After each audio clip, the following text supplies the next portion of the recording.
ಶ್ರೀ ಅಮೃತಚಂದ್ರದೇವ ವಿರಚಿತ ಆತ್ಮಖ್ಯಾತಿ ಟೀಕೆಯ ಮಧ್ಯದೊಳಗೆ ಉದಿಸಿ ಬಂದಿರುವಂತಹ ಅಮೃತಮಯ ಕಲಶ ಕಾವ್ಯಗಳ ಮೇಲೆ ರಾಜಮಂತ್ರಿ ಪಾಂಡೆಯವರು ಬರೆದಿರುವ ಬಾಲಬೋಧಿನಿ ಟೀಕೆಯ ಸ್ವಾಧ್ಯಾಯ ನಡೆದದ್ದು ಇದೆ.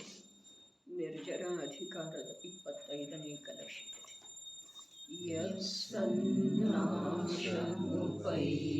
ತನ್ನನಿಯತಂ ವ್ಯಕ್ತೇತಿ ವಸ್ತು ಸ್ಥಿತಿರ್ ಜ್ಞಾನಂ ಸ್ವಯಮೇವ ತತ್ಕಿಲ ತತಃ ಸ್ಯಾತಂ ಕಿಮಸ್ಯಾಪರೈ ಅಸ್ಯಾತ್ರಾಣಮತೋ ನ ಕಿಂಚನ ಭವೇತ್ ತದ್ಧಿ ಕುತೋ ಜ್ಞಾನಿನೋ ನಿಶ್ಶಂಕ ಸತತಂ ಸ್ವಯಂ ಸಸಹಜಂ ಜ್ಞಾನಂ ಸದಾ ವಿಂದತಿ. ಜ್ಞಾನಂ ಸದಾ ವಿಂದತಿ. ಸಮ್ಯಗ್ದೃಷ್ಟಿ ಜೀವನು ಶುದ್ಧ ಸ್ವರೂಪವನ್ನು 3 ಕಾಲದಲ್ಲಿ ಅನುಭವಿಸುತ್ತಾನೆ, ಆಸ್ವಾದಿಸುತ್ತಾನೆ. ಹೇಗಿದೆ ಜ್ಞಾನವು? ಸತತಂ, ನಿರಂತರ ವರ್ತಮಾನವಿದೆ. ಮತ್ತೆ ಹೇಗಿದೆ ಜ್ಞಾನವು? ಸ್ವಯಂ, ಅನಾದಿ ನಿಧನವಿದೆ. ಮತ್ತೆ ಹೇಗಿದೆ? ಸಹಜಂ, ಯಾವುದೇ ಕಾರಣವಿಲ್ಲದೆ ದ್ರವ್ಯ ರೂಪವಿದೆ. ಹೇಗಿದ್ದಾನೆ ಸಮ್ಯಕ್ ದೃಷ್ಟಿ ಜೀವನು? ನಿಶ್ಶಂಕ. ಯಾರಾದರೂ ತನ್ನ ರಕ್ಷಕರಿದ್ದಾರೆಯೋ ಅಥವಾ ಇಲ್ಲವೋ ಎಂಬ ಭಯದಿಂದ ರಹಿತನಿದ್ದಾನೆ. ಯಾವ ಕಾರಣದಿಂದ? ಜ್ಞಾನಿನಃ ತದ್ಭಿ ಕುತಃ. ಸಮ್ಯಕ್ ದೃಷ್ಟಿ ಜೀವನಿಗೆ ತದ್ಭಿ, ನನ್ನನ್ನು ರಕ್ಷಣೆ ಮಾಡುವಂಥವರು ಯಾರಾದರೂ ಇದ್ದಾರೆಯೋ ಅಥವಾ ಇಲ್ಲ ಎಂಬ ಭಯವು ಕುತಃ, ಎಲ್ಲಿಂದ ಇರುವುದು ಎಂದರೆ ಇರುವುದಿಲ್ಲ. ಈ 3 ಕಲಶಗಳಲ್ಲಿ ಯಾವ ಭಯದ ಸ್ವರೂಪ ಹೇಳ್ತಾ ಇದ್ದಾರೆ ಅಲ್ಲಿ ಇದೇ ಪ್ರಕಾರದ ಶಬ್ದ ಪ್ರಯೋಗ ಇದೆ. ಏನ ಅಲ್ಲಿ ಚೈತನ್ಯ ಲೋಕದ್ದಾಯಿತು, ಇಹಲೋಕ ಪರಲೋಕ ಭಯ ಇಲ್ಲ ಅಂತ ಹೇಳುವುದರಲ್ಲಿ. ಆಮೇಲೆ ಅರಕ್ಷಾ ಭಯದ ಮಾತಾಯಿತು. ಅವನಿಗೆ ಎಲ್ಲಿಂದ ಇರ್ತಿದೆ? ಯಾವ ಕಾರಣದಿಂದ ಇರುವುದಿಲ್ಲ ಅಂಥೇಳಿ ಕೇಳಿದ್ರೆ ಅವನಿಗೆಲ್ಲಿಂದ ಭಯ ಇರ್ತಿದೆ? ಇಹಲೋಕ ಭಯ, ಪರಲೋಕ ಭಯ ಆಗಲಿ, ಅರಕ್ಷಾ ಭಯ ಆಗಲಿ, ಮತ್ತು ಈಗಿಲ್ಲಿ ಅಲ್ಲಿ ವೇದನಾ ಭಯ ಆಗಲಿ, ಇಲ್ಲಿ ಅರಕ್ಷಾ ಭಯ ಆಗಲಿ, ಈ 4 ಎಲ್ಲಿಂದ ಇರ್ತವೆ ಅಂಥೇಳಿ ಕೇಳ್ತಾರೆ. ಯಾವ ಕಾರಣದಿಂದ ಇರುವುದಿಲ್ಲ ಅಂತಂದರೆ ಎಲ್ಲಿಂದ ಇರ್ತವೆ ಅಂಥೇಳಿ ಕೇಳ್ತಾರೆ. ಇರೋದನ ಇಲ್ಲ. ಹೇಗಿರ್ತವೆ? ಇರೋದನ ಇಲ್ಲ. ಹೀಗೆ ಸ್ಪಷ್ಟ ಮಾಡಿದ್ದಾರೆ ಮುಂದೆ. ಅತಃ ಅಸ್ಯ ಕಿಂಚನ ಅತ್ರಾಣಂ ನ ಭವೇತ್. ಈಗ ಮೂಲ ವಿಷಯ. ಅತಃ, ಆ ಕಾರಣದಿಂದ, ಅಸ್ಯ ಜೀವವಸ್ತುವಿನ ತನ್ನಲ್ಲ, ಜೀವವಸ್ತುವಿನ ಅತ್ರಾಣಂ, ಅರಕ್ಷತೆಯ ಭಯವು ಕಿಂಚನ, ಪರಮಾಣು ಮಾತ್ರವೂ ಕೂಡ ನ ಭವೇತ್, ಇರುವುದಿಲ್ಲ. ಯಾವ ಕಾರಣದಿಂದ ಇರುವುದಿಲ್ಲ? ಯತ್ ಸತ್ ನಾಶಂ ನ ಉಪೈತಿ. ಯತ್ ಸತ್, ಯಾವುದು ಸತ್ತಾರೂಪದಿಂದ, ಸತ್ತಾ ಸ್ವರೂಪ ವಸ್ತುವಿದೆ, ತತ್ ನಾಶಂ ನ ಉಪೈತಿ, ಅದಂತೂ ಎಂದೂ ವಿನಾಶಕ್ಕೆ ಪ್ರಾಪ್ತವಾಗುವುದಿಲ್ಲ. ಇತಿ ನಿಯತಂ ವಸ್ತುಸ್ಥಿತಿ ವ್ಯಕ್ತ. ಇತಿ, ಇದರಿಂದಾಗಿ, ನಿಯತಂ, ಅವಶ್ಯವಾಗಿಯೇ, ವಸ್ತುಸ್ಥಿತಿಂ, ವಸ್ತುವಿನ ಅವಿನಶ್ವರತೆಯು ವ್ಯಕ್ತ, ಪ್ರಕಟವಿದೆ. 2 ಪದಖಂಡಗಳಲ್ಲಿ ಯಾವ ಕಾರಣದಿಂದ ಸಮ್ಯಕ್ ದೃಷ್ಟಿ ಜೀವನಿಗೆ ಅರಕ್ಷಾ ಭಯ ಇರುವುದಿಲ್ಲ ಅನ್ನುವುದನ್ನು ಸಿದ್ಧ ಮಾಡಿದರು. ಎಲ್ಲಿಂದ ಇರ್ತಿದೆ ಅಂಥೇಳಿ ಕೇಳಿದರು. ಇರೋದನ ಇಲ್ಲ ಅಂಥೇಳಿ ಹೇಳಿದರು. ಯಾವ ಕಾರಣದಿಂದ ಅನ್ನುವಂಥ ಪ್ರಶ್ನೆಗೆ ಇಲ್ಲಿ ಉತ್ತರ ಹೇಳ್ತಾ ಇದ್ದಾರೆ. ಏನ? ಒಂದು ಪರಮಾಣುವಿಂದ ಕೂಡ ನಾಶ ಆಗುವುದಿಲ್ಲ. ಇದರದ ಸಮಸ್ತ ಅಥವಾ ಕೆಲವಂಶ ರೂಪದಿಂದ ನಿನ್ನೆ ಚರ್ಚೆ ಆದದ್ದೇ.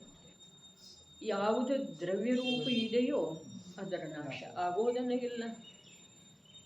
ಯಾವುದು ಉತ್ಪನ್ನ ಆಗಿದೆಯೋ ಅದರ ನಾಶ ನಿಯಮದಿಂದ ಆಗೋದ. ಯಾವುದು ನಿಯಮದಿಂದ ನಾಶ ಆಗ್ತಿದೆ ಅದರ ನಾಶ ಯಾರು ಮಾಡ್ತಾರೆ? ಯಾವುದು ನಿಯಮದಿಂದ ನಾಶ ಆಗುವಂಥದ್ದಿದೆ ಅದರ ನಾಶ ಯಾರು ಮಾಡ್ತಾರೆ? ಹಾಗಾದ್ರೆ ಅದರ ನಾಶದಲ್ಲಿ ನಿಮಿತ್ತ ಆಗೋರ ಕುರಿತು ದ್ವೇಷ ಎಲ್ಲಿಂದ ಬರುತ್ತದೆ? ಯಾವುದು ತಾನಾಗೇನ ನಾಶ ಆಗ್ತಾ ಇದೆ ಅಲ್ಲ, ಅರೆ ಮರಣ ತಾನಾಗೇನ ಬರ್ತಿದೆ ಅಲ್ಲ, ರೋಗದಿಂದ ಬರ್ತಿದೆ. ಮರಣ ತಾನಾಗೇನ ಬರ್ತಿದೆ, ರಸ್ತೆಯ ಅಪಘಾತದಿಂದ ಬರ್ತಿದೆ.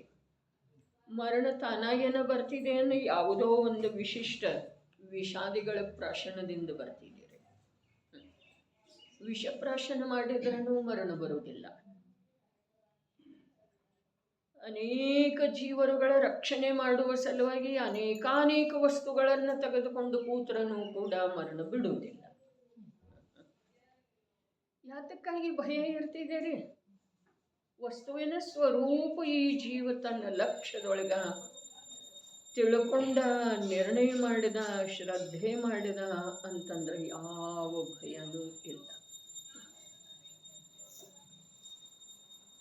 ನಮಗ ಈ ಸಮಯದೊಳಗೆ ಈ ಪ್ರಕಾರದ ಕಥನದ ವಾಚನ ಮಾಡುವ ವೇಳೆದೊಳಗೆ, ಶ್ರವಣ ಮಾಡುವ ವೇಳೆದೊಳಗೆ ಇದು ಸತ್ಯ ಅನ್ನಿಸ್ತಾ ಇದೇನಿಲ್ರಿ? ಏನು ಮತ್ತು ಇದಕ್ಕೆ ಹೊರತಾಗಿ ಬೇರೆ ಯಾವುದಾದ್ರೂ ಸತ್ಯದ ಸ್ವೀಕಾರ ಒಳಗಡೆ ಇದೆ ರೀ? ಈ ಸಮಯದೊಳಗೆ ಇದು ಸತ್ಯ ಅನ್ನಿಸ್ತಾ ಇದೆ, ಪ್ರಗಟ ವ್ಯಕ್ತ ಇದೆ ಅಂಥೇಳಿ ಹೇಳಿದರು. ಏನ ಒಂದು ಪರಮಾಣುವಿಂದ ಕೂಡ ನಾಶ ಆಗುವುದಿಲ್ಲ. ಆಗತ್ತಿದೆ ಅಂದರೆ ಪ್ರಯೋಗ ಮಾಡೋದ ಆ ಕಡೆ ಈ ಕಡೆ ಹೋಗೋದ ಅವಶ್ಯಕನೇ ಇಲ್ಲ. ಬಸ್ ಜ್ಞಾನದೊಳಗ ಯಾವ ಪ್ರಕಾರ ಸರ್ವಜ್ಞ ಪ್ರಣೀತ ವಸ್ತು ವ್ಯವಸ್ಥೆಯನ್ನು ದಿಗಂಬರ ಆಚಾರ್ಯರುಗಳ ವೀತರಾಗಿ ಸಂತರುಗಳ ತಿಳಿಸಿ ಕೊಡ್ತಾ ಇದ್ದಾರೋ ಅದನ್ನು ಬಸ್ ತಿಳ್ಕೊಳ್ಳುವ ಪ್ರಯತ್ನ ಮಾಡೋದಿದೆ. ಇದನ್ನು ಬಿಟ್ಟ ಬೇರೆ ಯಾವುದೂ ಉಪಾಯ ಇಲ್ಲ. ಯಾವುದರ ಸಲುವಾಗಿ ಭಯರಹಿತ ಆಗುವ ಸಲುವಾಗಿ. ಇದನ್ನು ಬಿಟ್ಟ ಬೇರೆ ಯಾವುದೂ ಉಪಾಯ ಇಲ್ಲ. ಯಾವುದನ್ನು ಬಿಟ್ಟ? ತತ್ವಜ್ಞಾನವನ್ನು ಬಿಟ್ಟ. ಅರೆ ವಸ್ತುವಿನ ನಾಶ ಎಂದೂ ಆಗುವುದಿಲ್ಲ. ಪರಮಾಣು ನಿನ್ನೆ ಹೇಳ್ತಾನ, ಕಾಲಾನು ಒಂದು ಮಹಾಸ್ಕಂಧದಿಂದ ಕೂಡ ಅದು ದಬಾಯಿಸಲ್ಪಡುವುದಿಲ್ಲ. ಅದರದಕ್ಕೆ ಕ್ಷತಿ ಬರುವುದಿಲ್ಲ, ನಾಶ ಆಗುವುದಿಲ್ಲ. ಕಾಲಾನು ಅರೂಪಿ ಇದೆ.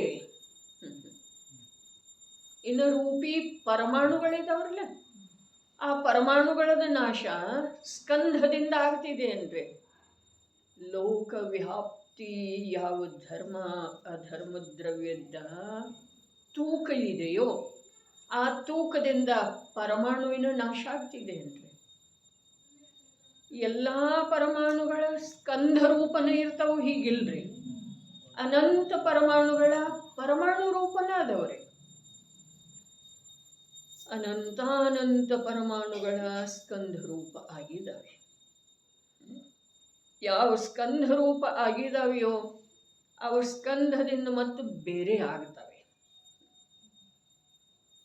ಒಂದು ಸ್ಕಂಧದೊಳಗಿಂದ ಇನ್ನೊಂದು ಸ್ಕಂಧದೊಳಗೆ ಹೋಗಿ ಸೇರ್ಪಡೆ ಆಗ್ತವೆ.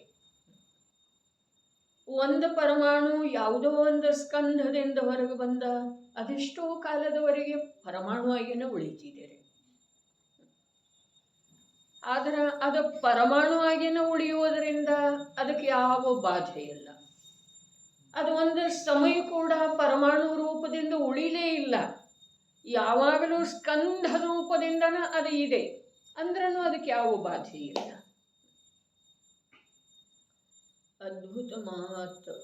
ವಿಶ್ವದ ವ್ಯವಸ್ಥೆ ಬಹಳ ಆನಂದದಾಯಕ ಅಂಥೇಳಿ ಹೇಳಿದ್ರು. ಹೇಯತ್ತ ನಿಶ್ಚಯಗದೋ ಸಮವೋ ಸೌವರ್ಥ ಸುಂದರೋ ಲೋಯಿ.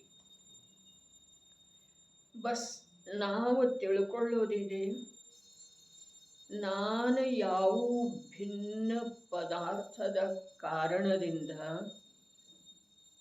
ಲಾಭ ಹಾನಿಗೆ ಒಳಗಾಗುವ ಸಾಧ್ಯತೆ ಇಲ್ಲ. ಯಾವ ಭಿನ್ನ ಪದಾರ್ಥದ ಜೊತೆಗೆ ನನ್ನ ಏಕತ್ವ ಆಗುವುದು ಸಂಭವ ಇಲ್ಲ. ಅರೆ, ಈಗ ಪರಮಾಣುವಿನ ಮಾತು ಹೇಳ್ತಲ್ಲ, ಅದೇ ಪ್ರಕಾರ ಜೀವ ಅನಾದಿ ಕಾಲದಿಂದ ಜಡ ದೇಹದ ಜೊತೆಗೆ ಅದಲ್ರಿ. ಆದ್ರೆ ಅವು ಜಡ ಆಗಲಿಲ್ಲ. ಜಡ ದೇಹದ ಯಾವೊಂದು ಗುಣ ಅವನಲ್ಲೇ ಬರಲಿಲ್ಲ. ಅವನ ಯಾವೊಂದು ಗುಣ ನಷ್ಟ ಆಗಿ ಹೋಗಲಿಲ್ಲ ಜಡದ ಜೊತೆಗೆ ಇರುವುದರಿಂದ. ಇದು ಬರೀ ವಚನ ಅಲ್ಲ, ಇದು ಬರೀ ವಚನ ಅಲ್ಲ, ಇದು ವಾಸ್ತವಿಕತೆ ಇದೆ.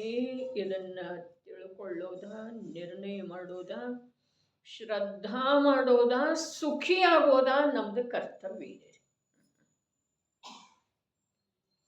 ವಚನ ಅಲ್ಲ, ಕೇಳಿಬಿಡುವಂಥದ್ದಲ್ಲ, ಕರ್ಣೇಂದ್ರಿಯದ ವಿಷಯ ಆಗಿದೆ ನಮಗೆ ಇಲ್ಲಿಯವರೆಗೆ. ಆದರೆ ವಿಷಯ ಯಾವುದು ಇದೆಯೋ, ಇಂದ್ರಿಯ ವಿಷಯ, ಯಾವ ಇಂದ್ರಿಯಗಳೇ ಸ್ಥಿರ ಇಲ್ಲ ಅಂದಮೇಲೆ ವಿಷಯ ಹಾಗೆ ಸ್ಥಿರ ಇರೋದ್ರಿ. ಇಂದ್ರಿಯಗಳೇ ಶಾಶ್ವತ ಇಲ್ಲ ಅಂದಮೇಲೆ ವಿಷಯ ಶಾಶ್ವತದವೇನ್ರಿ? ಹಾಗಾದರೆ ಇಂದ್ರಿಯದ ವಿಷಯವನ್ನಾಗಿ ಮಾಡಿಕೊಂಡಿರುವಂಥ ಜಿನವಚನ ನಮಗೆ ಲಾಭದಾಯಕ ಆಗ್ತಿದೆಯನ್ನ? ನಾವು ಶಾಶ್ವತ ವಸ್ತು ಏನು ಇಂದ್ರಿಯದಷ್ಟನರೇ? ಇಂದ್ರಿಯದಷ್ಟನೋ ಅಥವಾ ಶಾಶ್ವತ? ಅರೇ, ತಿಳ್ಕೊಳ್ಳೋದಿದೆ, ತಿಳ್ಕೊಳ್ಳುವ ಸಲುವಾಗಿ ಜೀವನ ಇದೆ ರೀ. ಇಂದಿನವರೆಗೆ ನಾವು ಏನನ್ನೂ ತಿಳ್ಕೊಂಡಿಲ್ಲ. ಧನವನ್ನು ತಿಳ್ಕೊಂಡಿದ್ದೇವೇನ್ರಿ? ದೇಹವನ್ನು ತಿಳ್ಕೊಂಡಿದ್ದೇವೇನ? ಸಂಯೋಗವನ್ನು ತಿಳ್ಕೊಂಡಿದ್ದೇವೇನ? ಕರ್ಮವನ್ನು ತಿಳ್ಕೊಂಡಿದ್ದೇವೇನ? ಏನನ್ನೂ ತಿಳ್ಕೊಂಡಿಲ್ಲ. ಅರೇ, ನಮ್ಮ ಜ್ಞಾನದೊಳಗ ಯಾವ ವಿಪರೀತ ಮನ್ನಣೆ ಇದೆಯೋ ಅದರ ಅನುಭವವನ್ನು ಮಾತ್ರ ನಾನು ಅಂಥೇಳಿ ತಿಳಿತಾ ಇದ್ದೇನೆ.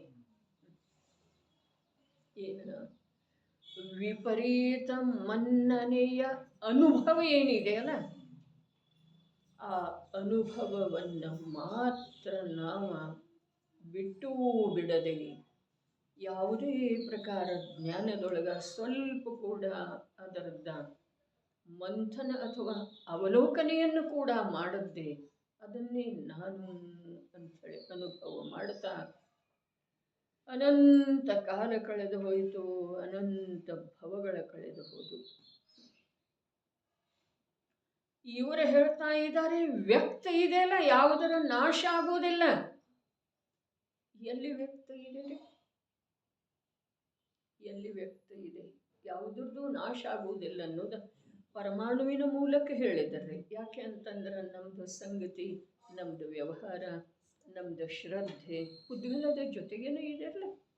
ಆದ್ರೆ ನಾವು ಯಾವ ಪುದ್ಗಲದ ಜೊತೆಗೆ ವ್ಯವಹಾರ ಮಾಡ್ತಾ ಇದ್ದೆವು ಆ ಪುದ್ಗಲವನ್ನು ಹೇಳಲಿಲ್ಲ. ವ್ಯಕ್ತ ಅಂಥೇಳಿ ಹೇಳಿದ್ರೆ ಯಾರಿಗೆ ವ್ಯಕ್ತ ಇದೆ?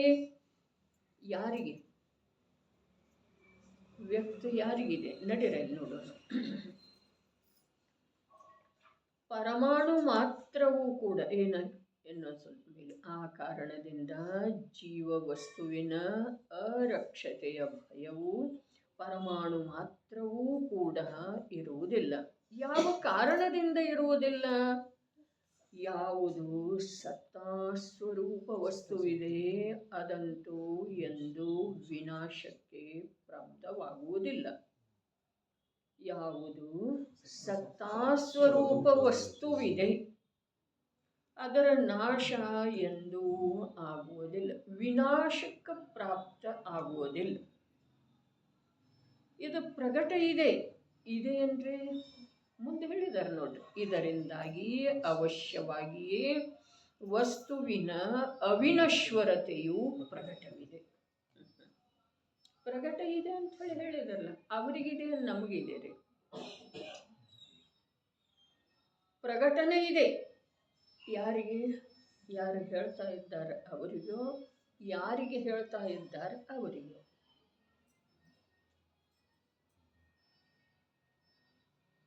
ಸತ್ತಾಸ್ವರೂಪ ಯಾವುದು ವಸ್ತು ಇದೆಯೋ ಅದಂತೂ ಎಂದೂ ವಿನಾಶಕ್ಕೆ ಪ್ರಾಪ್ತವಾಗುವುದಿಲ್ಲ. ಇದು ಪ್ರಗಟ ಇದೆ ಅಂತ ಹೇಳಿ ಹೇಳಿದ್ರೆ ಯಾರಿಗೆ ಪ್ರಗಟ ಇದೆ?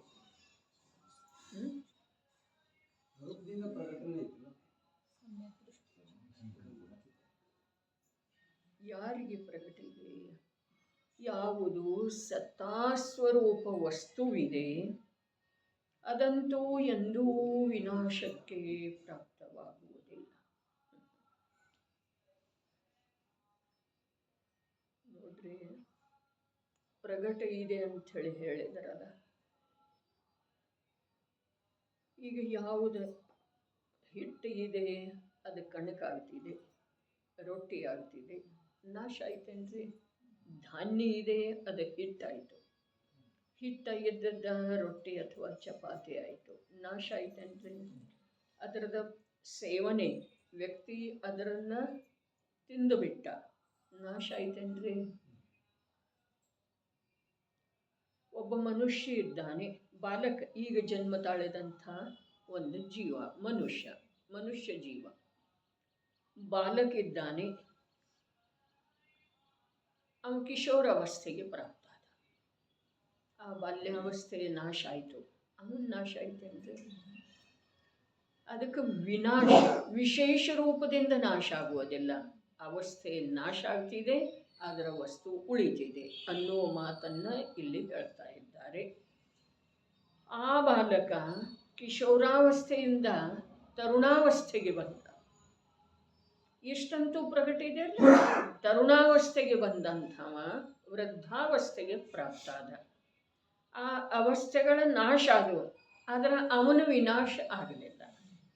ಇಷ್ಟಂತೂ ಪ್ರಗಟ ಇದೆ. ಸತ್ತಾರೂಪದ, ಸತ್ತಾ ಸ್ವರೂಪದಿಂದ ಯಾವ ವಸ್ತು ಇದೆಯೋ ಲೋಕದೊಳಗ, ಅದೇ ಇನ್ನು ಇದಕ್ಕಿಂತ ಮುಂದೆ ಕೂಡ ವಿಚಾರ ನಾವು ಮಾಡೋದಿದೆ. ಏನ?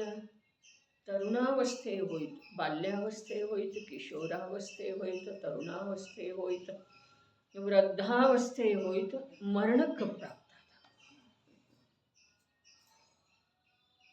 ಆದ್ರೂ ಕೂಡ ಅವು ಇರೋದು ಸಾಧ್ಯ ಇದೆ. ಈ ವಿಚಾರ ನಾವು ಮಾಡೋದಿದೆ. ಇವೆಲ್ಲ ಹೋದ ನಂತರ ಕೂಡ ಅವು ಇದ್ದೇನಿಲ್ಲ, ಕಣ್ಣಾರೆ ಕಂಡು ಬರುವ ಹಾಗೆ, ನಮ್ಮ ಬುದ್ಧಿಗೆ ತಿಳಿಯುವ ಹಾಗೆ ಬಾಲ್ಯಾವಸ್ಥೆ, ತರುಣಾವಸ್ಥೆ, ವೃದ್ಧಾವಸ್ಥೆಗಳೊಳಗೆ ಅವು ಇದ್ದ ಅಂದಮೇಲೆ ಮರಣದ ಮುಖದೊಳಗೆ ಹೋದ ನಂತರ ಕೂಡ ಅವು ಎಲ್ಲೆಲ್ಲೇ ಇರ್ತಾನೆ. ಎಲ್ಲೆಲ್ಲೇ ಆ ಧಾನ್ಯ, ಹಿಟ್ಟ, ಚಪಾತಿ, ಹಸಿವೆ ನೀಗಿದ ನಂತರ ಎಲ್ಲೆಲ್ಲರೂ ಇದೆ ಇರಲಿ, ಅದು ಹಾಗೇ ಇರೋದಿಲ್ಲ. ಮತ್ತೆ ಬೇರೆ ರೂಪದಿಂದ ಪರಿಣಮನ ಆಗ್ತಾ ಇರ್ತಿದೆ. ಅದರ ಸತ್ತಾರೂಪದಿಂದ ಇರುವಂಥ ವಸ್ತುವಿನ ನಾಶ ಎಂದೂ ಆಗುವುದಿಲ್ಲ, ವಿನಾಶ ಆಗುವುದಿಲ್ಲ. ಅರೆ, ವಿನಾಶ ಶಬ್ದ ಹೇಳಿದ್ರು, ಬದಲಾಗ್ತಿದೆ, ಅವಸ್ಥೆಯ ಪರಿವರ್ತನೆ ಆಗ್ತಿದೆ, ಆದ್ರೆ ಆ ವಸ್ತುವಿನ ಸರ್ವಥಾ ಅಭಾವ ಆಗುವುದಿಲ್ಲ. ಅದಕ್ಕೆ ಮೊದಲು ಹೇಳಿತು, ಇದು ವಚನಲ್ಲ, ವಾಸ್ತವಿಕತೆ ಇದೆ. ಇದರದ ವಿಶೇಷ ರೂಪದಿಂದ ವಿಚಾರ ಮಾಡಬೇಕು, ಶ್ರದ್ಧೆ ಮಾಡಬೇಕು. ಆ ಶ್ರದ್ಧೆಯ ಮೂಲಕ ಸುಖಿ ಆಗಬೇಕ್ರಿ. ಅಂದ್ರನ ಇದನ್ನು ಕೇಳಿದ್ದಕ್ಕೆ ಸಾರ್ಥಕತೆ ಇದೆ, ಓದಿದ್ದಕ್ಕೆ ಸಾರ್ಥಕತೆ ಇದೆ. ಯಾವ ಪ್ರಕಾರ ಲೋಕದೊಳಗ ಸತ್ತಾ ಸ್ವರೂಪದಿಂದ ಇರುವಂಥ ವಸ್ತು ಇದಾವೆಯೋ, ಜಡ ವಸ್ತುಗಳ, ಅವುಗಳದ್ದ ಅವಸ್ಥೆಯ ನಾಶ ಆದ್ರೂ ಕೂಡ ವಸ್ತುವಿನ ಅಭಾವ ರೂಪದ ನಾಶ ಆಗುವುದಿಲ್ಲ. ಇದನ್ನು ನಾವು ನಂಬುತ್ತೇವೇನ್ರಿ? ಇಲ್ಲಿ ವಚನ ತಿಳಿತಿದೆ ರೀ, ನಮಗೆ ವಚನ ತಿಳಿತವೆ, ಆದ್ರೆ ಈ ವಿಷಯದ ನಂಬುಗೆ ಆಗ್ತಿದೆಯನ ಗಂಭೀರವಾಗಿ ವಿಚಾರ ಮಾಡೋದು, ಈ ವಿಷಯದ ಶ್ರದ್ಧೆ ಆಗ್ತಿದೆಯನ? ಆ ಶ್ರದ್ಧೆಯ ಆಗುವುದರ ಹೆಸರೇ ಧರ್ಮ ಇದೆ. ಆ ಶ್ರದ್ಧೆಯ ಹೆಸರೇ ಆತ್ಮನ ಅನುಭೂತಿ ಇದೆ.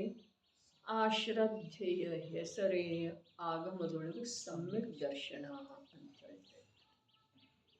ವಚನ ತಿಳಿತಿದೆ ರೀ, ವಸ್ತುವಿನ ವಿನಾಶ ಎಂದೂ ಆಗುವುದಿಲ್ಲ. ಇದು ವಚನ ತಿಳಿಯುತ್ತಾರೆ. ಯಾವುದರಿಂದ ತಿಳಿಯಿತು? ಯಾವುದರಿಂದ ತಿಳಿಯುತ್ತಾರೆ? ವಚನ ತಿಳಿದು ಬಂತು, ಅದು ವಚನದಿಂದ ತಿಳಿದು ಬಂತೋ ಅಥವಾ ಯಾವುದರಿಂದ? ಯಾವ ಜ್ಞಾನದಿಂದ? ಜ್ಞಾನದಿಂದ ಅನ್ನೋದು ಸತ್ಯ ರೀ. ಯಾವ ಜ್ಞಾನದಿಂದ? ಯಾವ ಜ್ಞಾನದಿಂದ? ಯಾವ ಜ್ಞಾನದಿಂದ? ಆಗಮದ ಶಬ್ದ ಬೇಕಿಲ್ರಿ. ಯಾವ ಜ್ಞಾನದಿಂದ?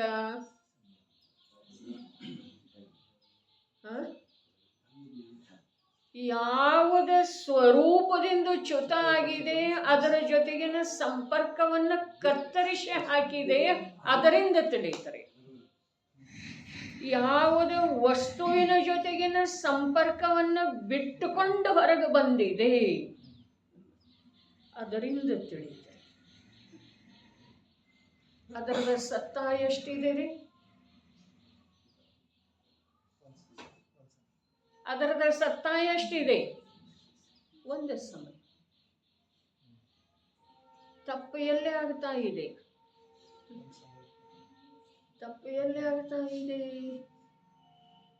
ಜ್ಞಾನ ಯಾವುದ ಸ್ವಭಾವದ ಸಂಪರ್ಕವನ್ನು ತುಂಡರಿಸಿ ಹೊರಗೆ ಬಂದಿದೆಯೋ, ಅತ್ಯಂತ ನಿಷ್ಠುರತೆಯಿಂದ ಸ್ವಭಾವದ ಜೊತೆಗಿನ ಸಂಪರ್ಕವನ್ನು ತುಂಡರಿಸಿ ಹೊರಗೆ ಬಂದಿದೆಯೋ, ಅದು ಏನೂ ಮಾಡೋಕ್ಕೆ ಸಾಧ್ಯ ಇಲ್ರಿ.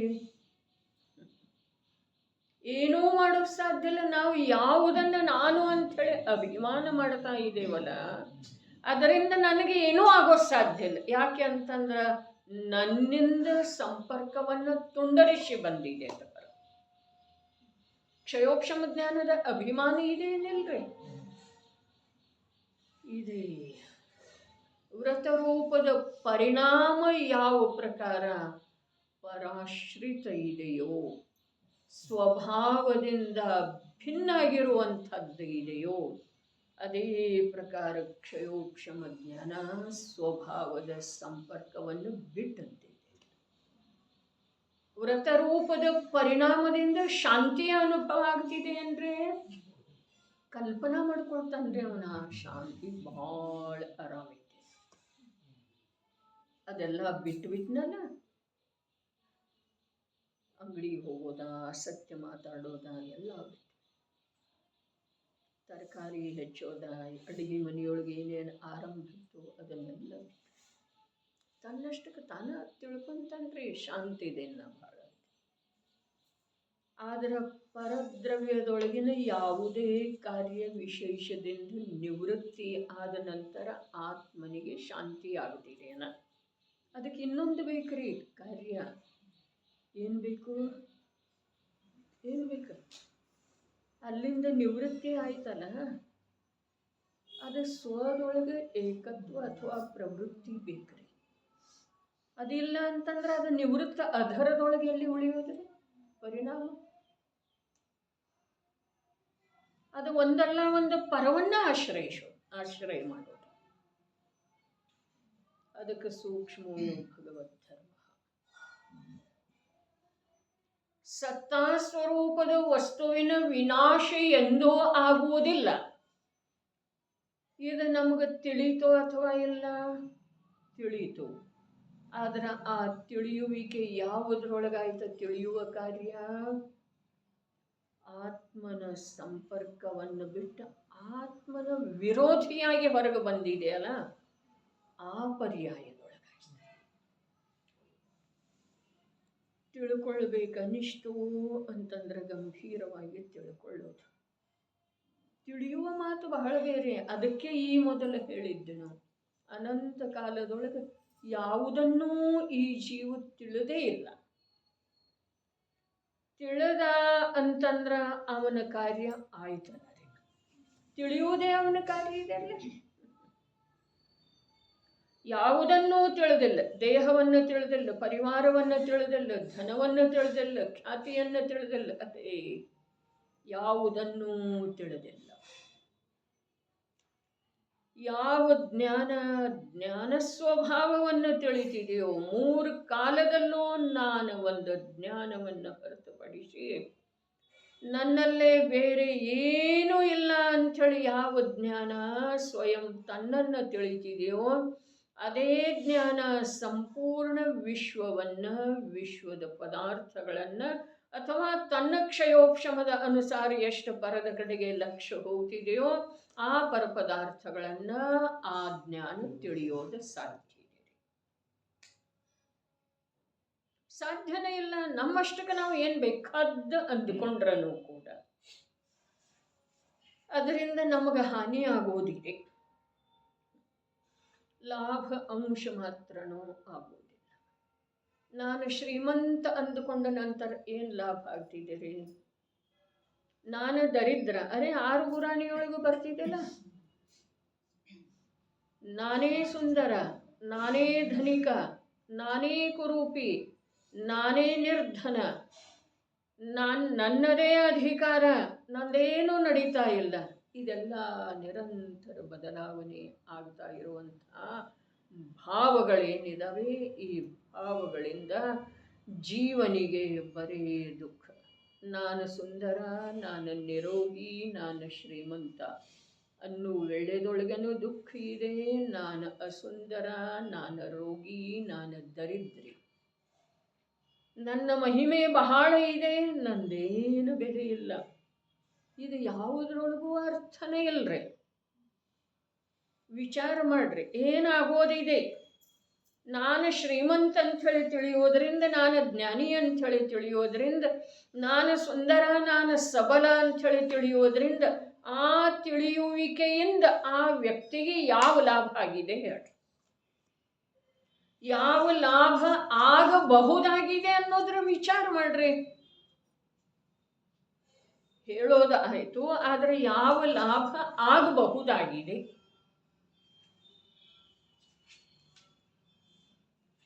ಈಗ ಹೇಳುತ್ತಲ್ಲ ವಾಕ್ಯ, ನಾನು ಜ್ಞಾನ ಮತ್ತು ಆನಂದ ಸ್ವರೂಪಿ ಇದ್ದೇನೆ, ನಾನು ದೇಹದಿಂದ ಭಿನ್ನ ಇದ್ದೇನೆ. ಅರೆ, ಜ್ಞಾನದೊಳಗ ಈ ಪ್ರಕಾರದ ಸಹಜವಾಗಿ ತಿಳಿಯುವಿಕೆ ನಡೆಯಬೇಕಾಗಿದೆ. ಅದು ನಡೀತು ಅಂತಂದ್ರೆ ಅಲ್ಲಿ ಶಾಂತಿ ಇದೆ ರೀ. ನಾವೇನು ಈಗ ತಿಳಿತಾ ಇದ್ದೇವೆ, ಆ ಜ್ಞಾನ ಸ್ವಭಾವದಿಂದ ಹೊರಗೆ ಬಂದದ್ದಿದೆ, ಬಹಿರ್ಮುಖ ಇದೆ. ಯಾವುದು ಬಹಿರ್ಮುಖ ಇದೆಯೋ ಅದು ಮತ್ತೆ ಪುನಃ ಆಂತರ್ಯದ ವಿಷಯವನ್ನು ಗ್ರಹಣ ಮಾಡುವಂಥ ಕ್ಷಮತಾ ಸಾಮರ್ಥ್ಯ ಅದರಲ್ಲಿ ಇಲ್ಲ. ಇದು ದುಃಖದ ಮಾತಲ್ಲ, ಆದರೆ ನಿಜವಾಗಿ ಇದಕ್ಕಿಂತ ದುಃಖದ ಮಾತು ಯಾವುದೂ ಇಲ್ಲ. ಇದು ಅಪರಾಧ ಅಲ್ಲ, ಆದರೆ ಇದಕ್ಕಿಂತ ದೊಡ್ಡ ಅಪರಾಧ ಯಾವುದೂ ಇಲ್ಲ. ಇಲ್ಲೇನು ವಾಕ್ಯ ಬಂತು? ಯಾವುದ ಸತ್ತಾಸ್ವರೂಪ ವಸ್ತು ಇದೆಯೋ ಅದರ ವಿನಾಶ ಎಂದೂ ಆಗುವುದಿಲ್ಲ. ಇದನ್ನು ನಾವು ತಿಳಿದೇವೇನ? ನಮಗಿದು ತಿಳಿದು ಬಂತೇನ? ತಿಳಿದು ಬಂದ ನಂತರ ಇದರ ವಿರುದ್ಧ ಕಾರ್ಯ ಆಗಬಹುದೇನ? ಅರಕ್ಷಾ ಭಯ ಉತ್ಪನ್ನ ಆಗಬಹುದೇನ? ಎಲ್ಲ ಮಾತುಗಳದ್ದು ವಿಚಾರ ನಮ್ಮಲ್ಲೇ ನಾವು ಮಾಡಿ ನೋಡೋಣರ್ಲೆ. ಇದು ತಿಳಿದು ಬಂದ ನಂತರ, ಯಾವುದು ತಿಳಿದು ಬಂದ ನಂತರ?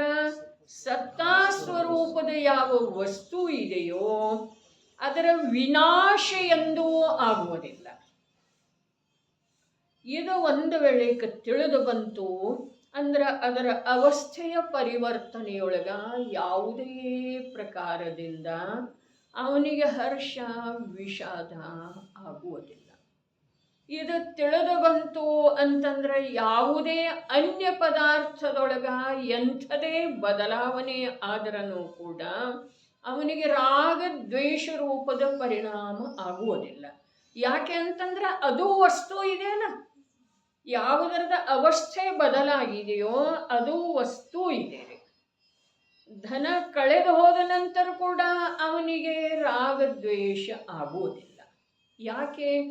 ಎಲ್ಲಿ ಹೋಗಿ ಅದು ಕಳೆದಿದೆ, ಅಲ್ಲಿ ಅದು ಸ್ವಯಂ ಪರಿಣಮನ ಆಗಿದೆ, ಕ್ಷೇತ್ರಾಂತರ ಆಗಿದೆ.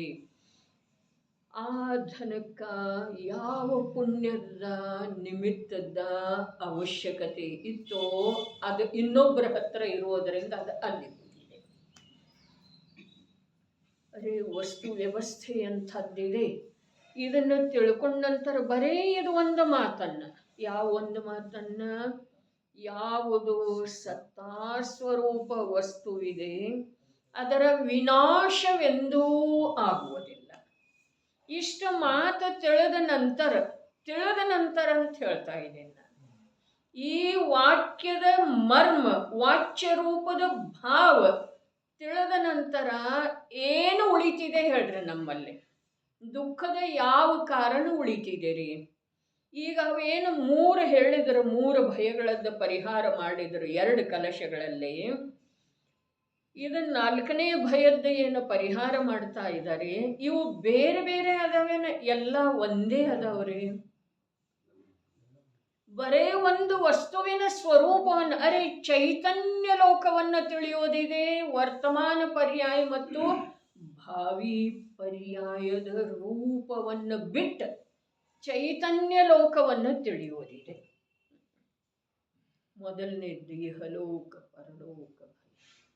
ಸಾತಾಕರ್ಮ ಅಸಾತಾಕರ್ಮದ ಕಾರಣದಿಂದ ಏನೂ ಇಲ್ಲ, ಒಂದು ಜ್ಞಾನ. ಅದಕ್ಕೆ ಈಗ ಹೇಳಿತು ಜ್ಞಾನಕ್ಕೇನು ಬಾಧೆ ಇದೆ ಹೇಳ್ರಿ. ಅಸಾತಾಕರ್ಮದ ಉದಯದಿಂದ ಜ್ಞಾನಕ್ಕೇನು ಬಾಧೆ ಇದೆ? ಆದರೆ ಜ್ಞಾನನೇ ಇಲ್ಲಲ್ಲ ನಮ್ಮಲ್ಲೇ, ಅದ ಜೀವಂತನೇ ಇಲ್ಲ. ಅದನ್ನು ಪ್ರತಿ ಸಮಯ ಸಾಯಿಸ್ತಾ ಇದ್ದೇನೆ. ಅರ್ಥಾತ್ ಆ ಜ್ಞಾನದ ಮೂಲಕವೇ, ಅಜ್ಞಾನ ರೂಪ ಆಗುವುದರ ಮೂಲಕವೇ ಅದರ ಘಾತ ಆಗ್ತಾ ಇದೆ. ಅದನ್ನೇ ಜಿನಾಗಮದಲ್ಲಿ ಭಾವಹಿಂಸೆ ಅಂಥೇಳಿ ಹೇಳಿದರು. ರಾಗದ ಉತ್ಪತ್ತಿಯ ಆಗೋದ ಅಂತಂದ್ರೆ ಬೇರೆ ಅಲ್ಲ, ರಾಗ ಅಜ್ಞಾನ ರೂಪ, ಜ್ಞಾನ ಅಜ್ಞಾನ ರೂಪದಿಂದ ಪರಿಣಮನ ಮಾಡೋದ್ರಿ. ಅಜ್ಞಾನದನ ಭೇದದ ನಿನ್ನೆ ಹೇಳಿದರ 3 ಕಲಶ ಶ್ಲೋಕದೊಳಗೆ, ಗಾಥೆಯೊಳಗೆ, ಸಂಪದದೊಳಗೆ ಅಜ್ಞಾನದ್ದನ ಭೇದದ 3 ಏನ? ಮಿಥ್ಯಾದರ್ಶನ, ಅವಿರತಿ, ಕಷಾಯ. ಅರೆ ಜ್ಞಾನಕ್ಕೆ ಎಷ್ಟು ಮಹಿಮೆ ಇದೆ. ನಮ್ಮಲ್ಲಿ ಜ್ಞಾನನೇ ಇಲ್ರಿ. ಏನು ಧನ ಸಂಪಾದನೆ ಮಾಡಿದೆವು, ಏನು ಭೋಗ ಸಾಮಗ್ರಿ ಸಂಗ್ರಹ ಮಾಡಿದೆವು, ಏನು ಭೋಗ ಭೋಗಿಸಿದೆವು, ಅದು ಜ್ಞಾನನೇ ಅಲ್ಲ. ಏನು ಶಾಸ್ತ್ರದ ಶಬ್ದಗಳನ್ನು ಕಲಿತುಕೊಂಡೆವು, ಏನು ಧರ್ಮದ ಆಯತನಗಳಲ್ಲಿ ಪ್ರಮುಖ ಪಾತ್ರ ವಹಿಸಿ ಆಯತನಗಳ ನಿರ್ಮಾಣದಲ್ಲಿ ನಿಮಿತ್ತ ಆದೆವು, ಅದು ಜ್ಞಾನದ ಕಾರ್ಯನ ಅಲ್ಲ ಪ್ರಮಾಣದ. ಅದಕ್ಕೆ ಸತ್ಯವನ್ನು ಹೇಳಕ್ ಹೋಯ್ತು ಅಂತಂದ್ರೆ ಜೀವನಿಗೆ ಅದರ ಸಹನೆ ಆಗುವುದಿಲ್ಲ ಅಂಥೇಳಿ ಜ್ಞಾನಿಗಳ ಸೂಕ್ಷ್ಮ ಇದೆ ಅಂಥೇಳಿ ಹೇಳಿದ್ದಾರೆ. ಈಗ ಹೀಗೆ ಹೇಳಿದ ನಂತರ ಯಾವ ಜೀವದಲ್ಲಿ ಜಿಜ್ಞಾಸೆ ಇದೆಯೋ, ಸಮಯ ಸಾರದಲ್ಲಿ ಪ್ರವಚನ ಸಾರದಲ್ಲಿ ಅಮೃತ ಚಂದ್ರಾಚಾರ್ಯ ದೇವರು ಹೇಳಿದರು, ಯಾವ ಜೀವನಿಗೆ ತನ್ನ ಕಲ್ಯಾಣದ ಸಲುವಾಗಿ ಕಟಿಬದ್ಧ ಆಗಿದನೋ ಅವನಿಗೆ ಈಗ ಉಪದೇಶ ಮಾಡ್ತಾರೆ. ಸೂಕ್ಷ್ಮ ಇದೆ ಅಂದ ನಂತರ ಅರೆ ಇರಲಿಲ್ಲ ಸೂಕ್ಷ್ಮ, ಎಷ್ಟು ಸೂಕ್ಷ್ಮ ಇದೆ ಇರಲಿ, ತಿಳಿಸಿ ಕೊಟ್ಟಿದ್ದಾರಂದ ಮೇಲೆ ಅದು ತಿಳಿದು ಬರೋ ಸಾಧ್ಯ ಇದೆ. ಸೂಕ್ಷ್ಮ ಇದೆ ಅಂಥೇಳಿ ಹೇಳ್ತಾ ಇದ್ದಾರೆ. ಇದರ ಅರ್ಥ ನಾನು ನನ್ನ ಉಪಯೋಗವನ್ನ ಅದರ ಕಡೆಗೆ ಏಕಾಗ್ರ ಮಾಡೋದಿದೆ. ಇದು ಲಕ್ಷ್ಯದೊಳಗೆ ಬರಬೇಕ್ರಿ ನಮಗೆ. ಸೂಕ್ಷ್ಮ ಇದೆ ಅಂಥೇಳಿ ಹೇಳಿದ ನಂತರ ಅದನ್ನು ಬಿಟ್ಟು ಯಾವುದು ತಿಳಿತಿದೆಯೋ ಅದನ್ನು ಮಾಡೋದ್ರೊಳಗೆ ಏನು ಕಲ್ಯಾಣ ಆಗ್ಬೋದು ಹೇಳ್ರಿ. ಸೂಕ್ಷ್ಮ ಇದೆ ಅಂಥೇಳಿ ಹೇಳಿದ ನಂತರ ಇರಲಿ, ಅದನ್ನ ನಂತರ ಮಾಡಿದ್ರೆ ಆಯಿತು. ಯಾವುದೀಗ ನನಗೆ ತಿಳಿತಿದೆ ಅದನ್ನು ಮಾಡೋಣ. ಏನಾಗ್ತಿದ್ದೀರಿ ಅದರಿಂದ?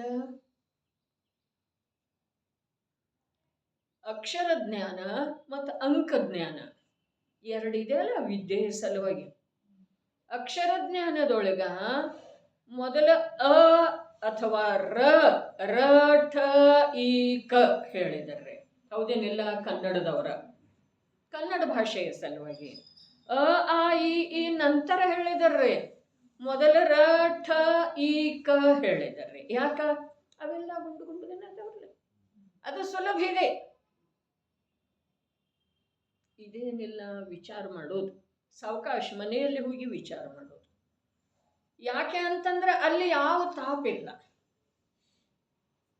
ಆದ್ರೆ ಅದು ಅಕ್ಷರಶಾಸ್ತ್ರದೊಳಗೆ ಮಾತ್ರ. ಅಂಕಶಾಸ್ತ್ರದೊಳಗ ಮೊದಲ 0 ಕಲಿಸಲೇನ್ರಿ. ವಿಚಾರ ಮಾಡ್ರಿ, ವಿದ್ಯೆ ಆಗಿದೆ. ಅರೇ ಲೌಕಿಕ ಈ ಲೋಕಕ್ಕೆ ಸಂಬಂಧಿಸಿದ ಈ ದೇಹದ ಜೊತೆಗಿರುವಂಥ ಮರ್ಯಾದಿತ ಕಾಲಕ್ಕೆ ಸಂಬಂಧಿಸಿದ ವಿದ್ಯೆಯೊಳಗೂ ಕೂಡ ಈ ಪ್ರಕಾರದ ವಿಶೇಷತೆ ಇದೆ, ಸೂಕ್ಷ್ಮತೆ ಇದೆ. ನಾವೇನು ಹೇಳ್ತಾರೆ ಅದು ಹ್ಞೂ ಅಂತೀವ್ರಿ. ಎಲ್ಲಿ ಹೋಗ್ತೇವೆ, ಯಾರೇನು ಹೇಳ್ತಾರೆ ಅದನ್ನೆಲ್ಲ ಅದಕ್ಕೆ ಹೇಳಿತು ನಮಗೆ ಇದುವರೆಗೆ ಯಾವುದ್ರದ್ದು ಜ್ಞಾನ ಆಗಿಲ್ಲ. ಎಲ್ಲಿ ಜ್ಞಾನ ಸ್ವಭಾವದ ಜ್ಞಾನ ಆಗ್ತಿದೆಯೋ ಅರೇ ಏನು ಬಾತೋಂಕ ಮುझे ಖಬರ್ ಹಿ. ಜ್ಞಾನದ ಜ್ಞಾನಕ್ಕ ಆಗೋದನ ಇಲ್ಲಿಯವರೆಗೆ ಖಬರಿಲ್ಲ, ಪರಿವೇ ಇಲ್ಲ, ಪರಿಚಯ ಇಲ್ಲ.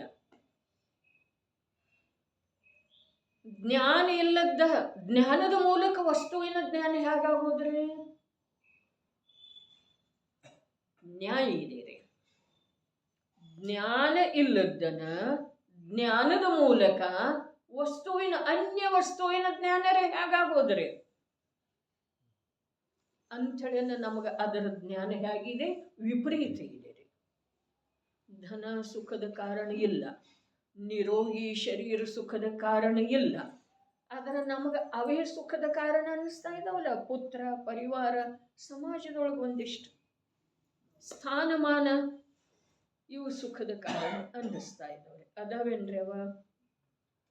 ಅರ್ಹಂತ ಅವಸ್ಥೆ ಇದೆಯಲ್ಲ, ತ್ರಿಲೋಕ ಪೂಜ್ಯ, 100 ಜನ ಇಂದ್ರರು ವಂದಿಸುವಂತ, ಭೂಮಿಯಿಂದ 20,000 ಅಡಿ ಮೇಲೆ ಅಧರದೊಳಗೆ ವಾಸ ಮಾಡುವಂಥ, ವಿರಾಜಮಾನ ಆಗುವಂಥ ಯಾವ ಅರ್ಹಂತ ಪದ ಇದೆ, ಅದ ಆ ಅರ್ಹಂತ ಅನ್ನಿಸಿಕೊಳ್ಳುವಂಥ ಆತ್ಮನಿಗೆ ಸುಖದ ಕಾರಣ ಇದೆಯನ? ಅದರಿಂದ ಸುಖ ಆಗಿದೆಯನ ಅವನಿಗೆ?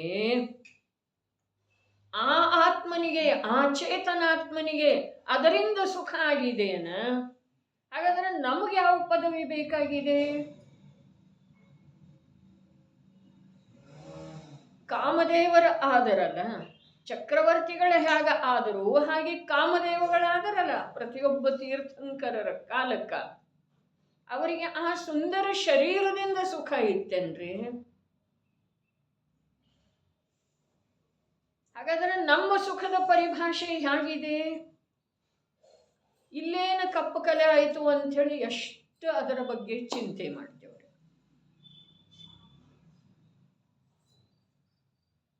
ಇದು ಯಾಕೆ ಚರ್ಮ ಹೀಗಾಯಿತು ಅಂಥೇಳಿ ಎಷ್ಟು ಅದರ ಬಗ್ಗೆ ಕಾಳಜಿ ವಹಿಸಿ ಅದನ್ನು ಹಾಗೇ ಇರಿಸುವ, ಹೇಗ ಮೊದಲು ಹೇಗಿತ್ತ ಹಾಗೆ, ಅಥವಾ ಇನ್ನೂ ಮತ್ತು ಅದರಲ್ಲಿ ವಿಕೃತಿ ಸುಕ್ಕಗಟ್ಟಬಾರದು ಹಾಗೆ. ಅದರಿಂದ ಏನಾಗ್ತಿದ್ದೀರಿ? ವಿಚಾರ ಒಂದಿಷ್ಟು ಗಂಭೀರವಾಗಿ ಮಾಡೋದನ್ನ ಸಾಧ್ಯ ಇಲ್ಲ. ಯಾಕೆ ಅಂತಂದ್ರೆ ಪ್ರವಾಹದೊಳಗೆ ಹರ್ಕೊಂಡು ಹೋಗೋದಿದ್ದೀರಿ. ಹರ್ಕೊಂಡು ಹೋದ ನಂತರ ಆ ಹರಿದು ಹೋದಂಥ ಜಲರಾಶಿ ಎಲ್ಲಿ ನಿಲ್ಲುತ್ತಿದ್ದೀರಿ? ಆಳವಾದ ಪ್ರಪಾತದೊಳಗೆ ಹೋಗಿ ಸ್ಥಿರ ಆಗ್ತಿದೆ. ಸ್ಥಿರ ಆಗ್ತಿದೆ, ಕೊಳಿತಿದ್ದೀರಿ. ಅಲ್ಲಿ ಪ್ರವಾಹಿ ನೀರು ಶುದ್ಧ ಇರ್ತಿದೆ, ಸರಿ. ಆದರೆ ಅದು ಇಳಕಲ ಮಾರ್ಗದಿಂದ ಹೋದ ಮೇಲೆ ಎಲ್ಲಿ ತೀರಾ ಸಮತಟ್ಟಾದಂಥ ಮಾರ್ಗ ಬರ್ತಿದೆ ಅಥವಾ ಹೊಂಡ ಬರ್ತಿದೆ ಅಲ್ಲಿ ಹೋಗಿ ನಿಲ್ಲುತ್ತಿದೆ. ಅಲ್ಲಿಂದ ಎಲ್ಲಿ ಹರಿಯೋದ್ರೆ ಅದ? ಹಾಗಾದ್ರೆ ಅಲ್ಲಿ ನಿಲ್ಲುತ್ತಿದೆ, ಅದೇನಾಗ್ತಿದೆ ರೀ? ಕೊಳಿತಿದೆ. ಬರೀ ವಿಚಾರ ಮಾಡೋದ ನರಕ ಮೊದಲಾದ 4 ಗತಿಗಳಲ್ಲಿ ಪರಿಭ್ರಮಣದ ಪ್ರವಾಹದೊಳಗೆ ಸಿಕ್ಕಿಕೊಂಡಿರುವಂಥ ಜೀವ ಎಲ್ಲಿ ಹೋಗಿ ಸ್ಥಿರ ಆಗ್ತಾನ್ರಿ? ನಿಗೋದದಂಥ ಹೊಂಡದೊಳಗ. ಅಲ್ಲೇನಾಗ್ತಿದೆ ರೀ? ಏನಾಗ್ತಿದೆ ಅಲ್ಲಿ ನಿರಂತರ ಭಾವ ಕಲಂಕದ ಪ್ರಚುರತೆಯಿಂದ ಕಳೆಯುವ ನಷ್ಟ ಆಗುವ ಮತ್ತು ಉಳಿಯುವ, ನಷ್ಟ ಆಗುವ ಮತ್ತು ಉಳಿಯುವ ಕಾರ್ಯ ನಡೆಯುತ್ತಿದೆ. ನಿಗೋದದೊಳಗೆ ಯಾವ ಪ್ರಕಾರ ಅಕ್ಷರದ ಅನಂತ ಭಾಗ ನಮ್ಮದು ಜ್ಞಾನ ಇತ್ತೋ, ಜೀವದ ಜ್ಞಾನ ಇತ್ತೋ, ನಮ್ದು ಬೇಡ.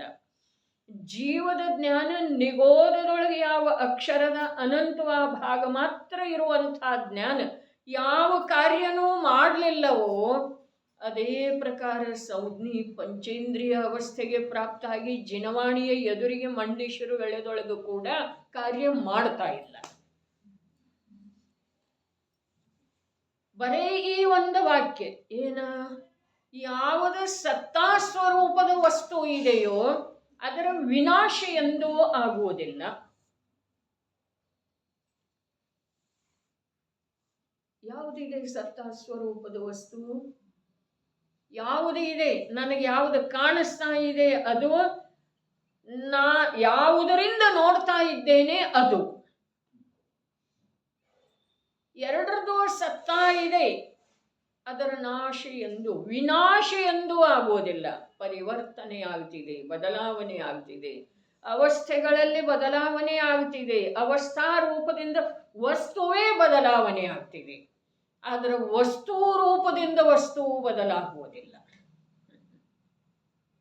ವಸ್ತು ಅವಸ್ಥೆಯ ರೂಪದಿಂದ ವಸ್ತುವೇ ಬದಲಾಗ್ತಿದೆ, ಆದರೆ ವಸ್ತುವಿನ ರೂಪದಿಂದ ಬದಲಾಗುವುದಿಲ್ಲ. ಒಂದು ಜೀವ ಇದ್ದದ್ದ ಇನ್ನೊಂದು ಜೀವ ರೂಪ ಆಗುವುದಿಲ್ಲ, ಒಂದು ಜೀವ ಇದ್ದದ್ದ ಪರಮಾಣು ರೂಪ ಆಗುವುದಿಲ್ಲ. ಇದನ್ನ ನಾವು ಎಷ್ಟು ವರ್ಷದಿಂದ ಕೇಳ್ತಾ ಇದ್ದೇವ್ರಿ? ಅದರದ ಲಾಭ ಎಷ್ಟಾಗಿದೆ ರೀ? ಕೇಳಿದ್ದ ಸ್ಮರಣೆಯಲ್ಲಿ ಇಟ್ಕೊಳ್ಳೋದ, ಹೇಳೋದ, ಇಷ್ಟೇ. ಇದನ್ನು ಬಿಟ್ಟು ಮತ್ತೇನು ಲಾಭ ಆಗಿದೆ ಹೇಳಿ? ಇದರಿಂದ ನಮ್ಮ ಜೀವನದೊಳಗೆ ಸೌಖ್ಯ, ನಿರಾಕುಲತೆ, ಶಾಂತಿ, ನಿರ್ಭಯತೆ ಎಷ್ಟು ಬಂದಿದೆ? ಬರದಿದ್ದರೆ ಇದು ನಮಗೆ ತಿಳಿದಿಲ್ಲ. ನನ್ನ ಸತ್ತಾ ಇದೆ, ನನ್ನ ಸತ್ತಾದ ನಾಶವನ್ನು ನಾನು ಬಯಸ್ತೇನೆ. ನನ್ನ ಸತ್ತಾ ಇದೆ ಅನ್ನುವುದರ ಸ್ವೀಕಾರ, ನನ್ನ ಅಸ್ತಿತ್ವ ಯಾವಾಗಲೂ ಇದೆ ಅನ್ನುವುದರ ಸ್ವೀಕಾರ ನನಗೆ ಇದೆಯೇನ? ಅಥವಾ ನನ್ನ ನಾಶವನ್ನು ನಾನು ಬಯಸ್ತೇನೆ? ನಾಶದ ಭಯ ಇದೆ, ಅರ್ಥಾತ್ ನಾಶದ ಬಯಕೆ ಇದೆ ನನ್ನಲ್ಲಿ, ಸ್ವೀಕಾರ ಇದೆ. ತಿಳಿತಾ ಇದೆ ಅಂದ್ರೆ ಸ್ವೀಕಾರ ಇದ್ದಾಗನ ಅರೇ ನನ್ನ ತ್ರಿಕಾಲಿ ಸತ್ತಾದ ಸ್ವೀಕಾರ ಇಲ್ಲದೆ ಇರುವುದರಿಂದನ ನನಗೆ ನಾಶದ ಭಯ ಇದೆ. ಹಾಗಾದ್ರೆ ತ್ರಿಕಾಲಿ ಸತ್ತಾದ ಸ್ವೀಕಾರ ಇಲ್ಲ, ಆ ಸ್ಥಾನದೊಳಗೆ ಏನಿದೆ? ನನ್ನ ನಾಶದ ಸ್ವೀಕಾರ ಇದೆ ಅಂಥೇಳಿ ನನಗೆ ನಾಶದ ಭಯ ಇದೆ.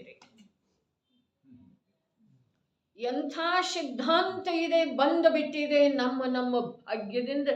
ನಮಗೆ ಬುದ್ಧಿಗ್ರಾಹ್ಯ ಆಗುವಂಥ ಸಿದ್ಧಾಂತ ಎದುರಿಗೆ ತಾನಾಗೇ ಬಂದಿದೆ. ಯಾವ ಪ್ರಕಾರ? ಸರ್ವಜ್ಞ ಪ್ರಭುವಿನ ಕಾರಣದಿಂದಲ್ಲ, ತಾನಾಗೇನ ಭವ್ಯ ಜೀವರುಗಳ ಭಾಗ್ಯದಿಂದ ವಸ್ತುವಿನ ಸ್ವರೂಪದ ಪ್ರತಿಪಾದನೆ ಸರ್ವಾಂಗದಿಂದ ಹೊರಡುತ್ತಿದೆ. ಒಂದು ಯೋಜನದವರೆಗೆ ಕೇಳಿ ಬರ್ತಿದೆ, ಕರ್ಣಗೋಚರ ಆಗ್ತಿದೆ. ಅದೇ ಪ್ರಕಾರ ಇಲ್ಲಿರುವಂಥ ಭಾಷಾ ವರ್ಗಣಗಳ ನಮ್ಮ ಭಾಗ್ಯದಿಂದ ಆ ಶಬ್ದ ರೂಪ ಧಾರಣ ಮಾಡಿ ನಮಗೆ ಕೇಳಿ ಬರ್ತಾ ಇದ್ದಾವೆ. ಏನು ಹೇಳಿತು? ಏನು ಭಾಗ್ಯದ ಮಾತು, ನ್ಯಾಯದ ಮಾತು ಏನು ಹೇಳ್ತು? ನನಗೆ ತ್ರಿಕಾಲಿ ಸತ್ತಾದ ಸ್ವೀಕಾರ ಇಲ್ಲಂಥೇಳಿನ ನನಗೆ ನಾಶದ ಭಯ ಇದೆ. ಹಾಗಾದ್ರೆ ಆ ತ್ರಿಕಾಲಿ ಸತ್ತಾದ ಸ್ವೀಕಾರ ಇಲ್ಲ ಅಂದಮೇಲೆ ಅಲ್ಲಿ ಏನಾದರೂ ಬೇರೆ ಸ್ವೀಕಾರ ಇದೆ. ಯಾವುದರ ಸ್ವೀಕಾರ ಇದೆ? ನಾಶದ ಸ್ವೀಕಾರ ಇದೆ. ಮರಣದ ಭಯ ಯಾಕಿದೆ? ಮರಣದ ಸ್ವೀಕಾರ ಇದೆ. ರೋಗದ ಭಯ ಯಾಕಿದೆ? ರೋಗದ ಸ್ವೀಕಾರ ಇದೆ. ವಿಚಾರ ಮಾಡ್ರಿ, ವಿಷಯ ಸೂಕ್ಷ್ಮ ಇದೆ, ಆದರೆ ತಿಳಿದು ಬರದಷ್ಟು ಸೂಕ್ಷ್ಮ ಇಲ್ಲ. ವಿಷಯ ಪ್ರಯೋಜನಭೂತ ಇದೆ, ಕೇಳಿ ಬಿಡುವಂಥದ್ದು ಇಲ್ಲ. ಪ್ರಯೋಜನಭೂತ ವಿಷಯ, ಪ್ರಯೋಜನ ಯಾವುದರದ? ಯಾವುದರ ಪ್ರಯೋಜನ? ಅರೆ ನಿರ್ಜರಾಧಿಕಾರ ಇದೆಯಲ್ಲ, ಇನ್ನು ಅದಕ್ಕಿಂತ ಪ್ರಯೋಜನ ಏನಿದೆ ಜೀವದ ಸಲುವಾಗಿ? ನಿರ್ಜರಾಧಿಕಾರ ಇದೆ ರೀ. ನಿರ್ಜರೆಯಿಂದ ಪ್ರಯೋಜನ ಇದೆ ಏನಿಲ್ರಿ? ಯಾರಿಗೆ? ಯಾರ್ದಾಗ್ತಾ ಇದೆ ಅವರಿಗೆ? ನಮಗರೇ ನಮಗರೇ. ಮತ್ತೆ ಇಷ್ಟು ಕಾರ್ಯಕ್ರಮನ ನಡೆಸೋದಿತ್ತು.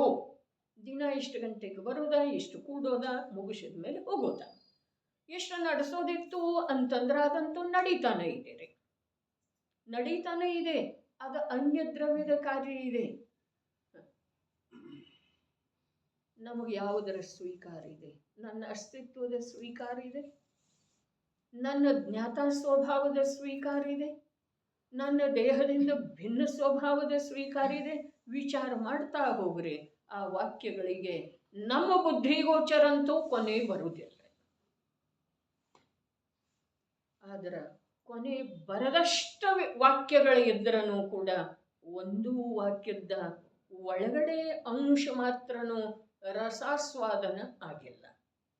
ಇಲ್ಲಿ ಪ್ರತಿಯೊಂದು ಶ್ಲೋಕದೊಳಗೆ ಏನು ಹೇಳ್ತಾ ಇದ್ದಾರೆ? ಅನುಭವಿಸುತ್ತಾನೆ ಹೇಳಿ ಡ್ಯಾಶ್ ಇಟ್ಟು ಏನು ಹೇಳಿದರು? ಆಸ್ವಾದಿಸುತ್ತಾನೆ, ಆಸ್ವಾದಿಸುತ್ತಾನೆ. ಹಾಗಾದರೆ ನಮಗೆ ಆಸ್ವಾದ ಬಂದಿದೆಯನ? ಈ ವಚನದ ಆಸ್ವಾದ, ವಚನದೊಳಗೆ ಯಾವ ರಸ ಇದೆ, ಯಾವ ಭಾವ ಇದೆ, ಆ ಭಾವದ ಅನುಭವ, ಆಸ್ವಾದ ಬಂದಿದೆಯನ? ಬರಲಿಲ್ಲ ಅಂತಂದ್ರೆ ಕೆಡಕ ಅನಿಸ್ತಿದೇನಲ್ರಿ? ಕೊರೋನಾ ಸಮಯದೊಳಗೆ ಏನೇನಿತ್ತಲ್ಲ, ರುಚಿನೇ ಗೊತ್ತಾಗ್ತಾ ಇರಲಿಲ್ಲ ಅಂತ ಹೇಳ್ತಿದ್ದಾರೆ. ಹೇಳ್ತಿದ್ರೇನಿಲ್ರಿ? ಗೊತ್ತಿರ್ಬೇಕಲ್ಲ ಎಲ್ಲರಿಗೂ. ನಾಲಿಗೆಗೆ ರುಚಿನೇ ಗೊತ್ತಾಗುವುದಿಲ್ಲ ಅಂಥೇಳಿ ಹೇಳ್ತಿದ್ರು. ಅದರಿಂದ ಆ ವ್ಯಕ್ತಿ ಚಿಂತಿತ ಇದ್ದು ಅಥವಾ ಒಳ್ಳೇದಾಯ್ತಂತಿದ್ದ? ಹಾಗಾದ್ರೆ ಈ ಜಿನವಾಣಿಯ ರಸನ ಬರ್ತಾ ಇಲ್ಲ. ನಮಗೆ ಚಿಂತೆ ಆಗಬೇಕೋ ಅಥವಾ ಆನಂದ ಆಗ್ಬೇಕ್ರಿ? ನಮಗೆ ಆನಂದನ ಆಗ್ತಿದೆಯಲ್ಲ, ಮುಗೀತು, 9 ಆಯ್ತು, ಮುಚ್ಚಿಡೋದ, ಹಾಸಿದ್ದು ಚಟಾಯಿ ಎಲ್ಲ ತೆಗೆದಿಡೋದ, ಬೀಗ ಹಾಕಿ ಹೋಗ್ಬಿಡೋದ. ಅರೆ ವಿಚಾರ ಅನ್ನೋದೇನಿದೆ, ಜ್ಞಾನಕ್ಕೆ ಗ್ರಹಣ ಅನ್ನೋದೇನಿದೆ, ಅದ ಅಂಶ ಮಾತ್ರ ಕೂಡ ಎಷ್ಟು ವರ್ಷಗಳ ಕಳೆದ್ರೂ ಆಗಲಿಲ್ಲ. ಇದಕ್ಕಿಂತ ದುರ್ಭಾಗ್ಯ, ಇದಕ್ಕಿಂತ ನಿಂದೆಯ ವಿಷಯ, ಇದಕ್ಕಿಂತ ದುಃಖದ ವಿಷಯ ಇನ್ಯಾವುದಿದೆ? ದಶಲಕ್ಷಣಗಳ ಬಂದು, ಅಷ್ಟಾನ್ನಿಕಗಳ ಬಂದು, ಶ್ರುತ ಪಂಚಮಿಗಳ ಬಂದು, ವರ್ಷಗಳ ಉರುಳಿದು ಉಳಿದದ್ದೇನ? ಯಥಾ ಪ್ರಕಾರ ಏನಿದೆಯೋ ಅದು ಬರೋದ, ಕೇಳೋದ, ಹೋಗೋದ. ಅದೇ ಪ್ರಕಾರ ಈ ಭವ ಕೂಡ ಬಂತು, ಹೋಯಿತು. ಏನಾಯ್ತು? ಜೀವನಿಗೆ ಏನೂ ಆಗಲಿಲ್ಲ. ಹೇಳ್ರಿ ವಾಕ್ಯ ಏನು ಹೇಳಿದ್ರು? ಯಾವುದರ ಸತ್ತಾ ಸ್ವರೂಪ ವಸ್ತು ಇದೆಯೋ ಅದರ ವಿನಾಶ ಎಂದೂ ಆಗುವುದಿಲ್ಲ. ಏನ?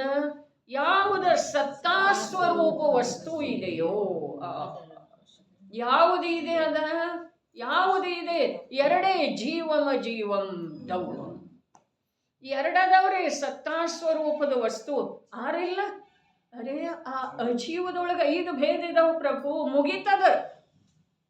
ಒಂದು 5, ಅದರೊಳಗೆ 5 ಇರಲಿ, 15 ಇರಲಿ, 15 100 ಇರಲಿ, ನಮಗೇನು ಮಾಡೋದ? ಅದು ಅಜೀವ ಇದೆ. ನಾನು ಜೀವಿದ್ದೇನೆ, ನಾನು ಜೀವಿದ್ದೇನೆ ಅನ್ನುವುದರ ಕುರಿತಾಗಿ ನಮ್ಮ ಜ್ಞಾನ ಇದುವರೆಗೆ ಮಾಡಿದ ಉದ್ಯಮ ಯಾವುದು? ಇಷ್ಟು ವಿಚಾರ ಮಾಡೋದ್ರೆ ಶ್ರುತ ಪಂಚಮಿಗೆ ತಯಾರಾಗೋದಿದೆ.